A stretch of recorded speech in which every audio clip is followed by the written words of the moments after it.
At the end of the 19th century, when movies first became a thing, America of course didn't dominate the industry, and this shouldn't come as a massive shock to anyone, because if you think about it, Britain and Germany were probably the most powerful nations on the earth, or at least the most industrial, and France had been the capital of arts and culture for at least a century, so initially the playing field between these nations was somewhat level. However, I should say that the movie-going experience in these early days was a little wild at times. This is because there are of course no cinemas, so movies were often played at amusement parks or theatres or whatever.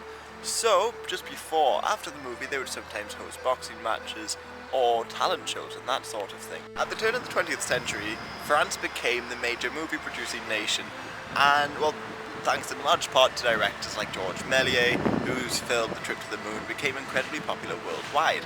But within a decade of becoming the major movie-producing nation, they had lost out to the Americans. There were a couple things that gave the Americans the advantage in the early days of the movie industry. First of all, they had a larger population. So whereas France in particular was producing a lot of movies, they still had to export them in order to make more money. But the Americans, who had amusement parks and Nickelodeons playing movies continuously throughout the country, they weren't producing a lot of movies, so they had to import them. But in the early days of the movie industry, there were very few regulations, and there was one thing that the Americans excelled at, and that was piracy. The Trip to the Moon, for instance, was duplicated numerous times by early movie studios and sold off to amusement parks and stuff like that.